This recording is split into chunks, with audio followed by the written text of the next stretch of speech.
Well, first of all, thank you for taking a very important decision, and that's bringing your either son, daughter, or if you're a guardian, your offspring on this event. I think that's really, really important. You've taken the first step in a very important direction, because within the first year of a licence, the majority likely of accidents is likely to happen. And just to give you a picture, in terms of North Yorkshire, we have 6,000 miles of road. It's the biggest county in England. We've 60 miles of coast, and you might be all agitated about camera safety vans, or parents may well be. Well, we do have 12 camera safety vans, which are, by the way, run by police staff, not by police officers, and one motorcycle unit, but they have 750 locations to go. We are the biggest county in England, and on top of that we have road traffic police officers, of which we have 40, so on duty possibly any time, probably no more than 8 or 9. So much of, despite what you may well read in the media, much of what we require is self-policing, people being sensible on the roads.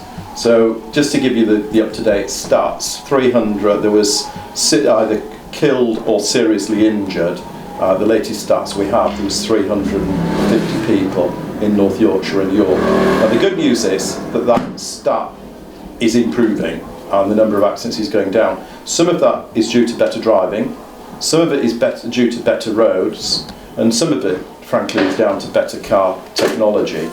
But one of the most worrying statistics I'd just like to share with you is bikes and motorcycles. So they nationally account for no more than 15% of road traffic, but nationally account for 40% of either killed or seriously injured. And some of that is from car drivers who, just through all sorts of reasons, don't always see them, don't always allow enough distance. Last month I had to write a letter to a mum and dad of a police officer, a young promising officer who was 23, and he was on a motorcycle and he was travelling at around 30 miles an hour, and a motorist within a car pulled out, hit that motorcycle, and unfortunately he's a fatality, and there's nothing we can do about that. So my role as Police Fire and Crime Commissioner, which is an elected role actually, is to protect people and to save lives. And if there's anything that's really, really good about this course, we're in the right direction in terms of protecting young drivers. I fully endorse what's going on, and we're going to encourage the organisers for potentially next year to make a bid to my office, because we do have funding available, to see whether we can actually in the future subsidise this course, because I've been very impressed. I've also been quite impressed with some of the driving I've seen from the mum and dads as well.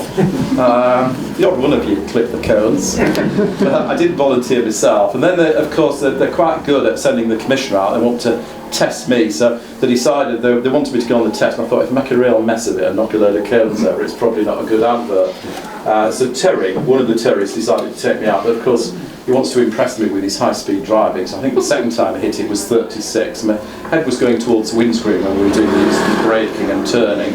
In fairness to him, credit to him, and credit to this course, he didn't at any stage clip any of the cones. I did feel my breakfast was coming up at one stage, but he did it with good grace, narrowly round those cones and back round. And that was the other thing I was quite impressed with. A lot of the junior drivers, it was quite a tight manoeuvre, wasn't it, for a lot of you around there on the section I was seeing around about 10:30 was it, I think, or 11. And actually everybody did those really quite tight manoeuvres. I don't think anybody got caught out, or I didn't see anybody having to shunt up. So good show, and I hope folks enjoy the rest of the course. Thanks for indulging me and listening, but take the serious stuff from this, that drive sensibly in North Yorkshire. The chances are, it won't be the camera van that gets you. It could be potentially somebody else who's not concentrating. But you guys, you've got it. You've come on this. You've made the first step to being really sensible on driving. If you do get caught by the speed camera safety vans, by the way, you will normally be offered, unless you're a repeat offender. If you haven't done something for 3 years, you'll normally get to do the course. and of course is relatively low cost. But I hope nobody does that. I hope you drive sensibly, and thank you for indulging me.